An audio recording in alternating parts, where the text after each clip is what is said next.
আসসালামু আলাইকুম রহমতুল্লাহি আবরকাত। প্রিয় দিনী ভাইয়েরা, আজকে আমরা এমন একটি সাধারণ বিষয় নিয়ে কথা বলবো, যে বিষয়টি যদিও সাধারণ, কিন্তু এটি বর্তমান সময়ে খুবই গুরুত্বপূর্ণ।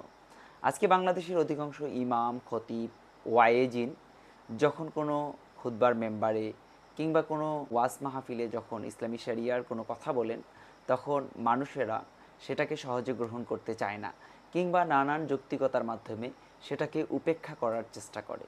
এর প্রধান কারণ হলো, আজকে আমাদের সমাজের অধিকাংশ মানুষ শরিয়া সম্পর্কে বেসিক নলেজ রাখে না।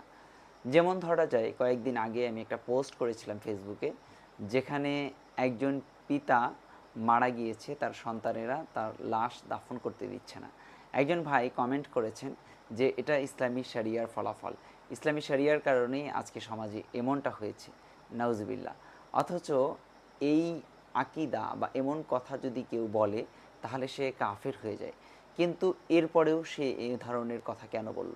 কারণ ইসলামী শরিয়ার ব্যাপারে তার যথেষ্ট জ্ঞান নেই।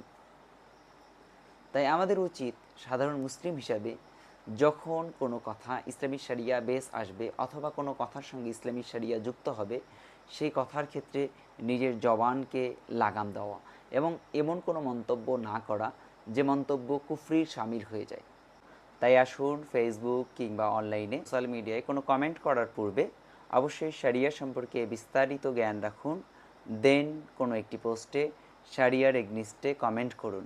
নয়তো আপনি কমেন্ট করলেন ঠিকই, কিন্তু দেখবেন যে এই একটি কমেন্টের ফলে আপনি চিরতরে ঈমান হারা হয়ে চিরস্থায়ী জাহান্নামীদের অন্তর্ভুক্ত হয়ে যাচ্ছেন। আসসালামু আলাইকুম রহমতুল্লাহি ওয়া বারাকাতুহু।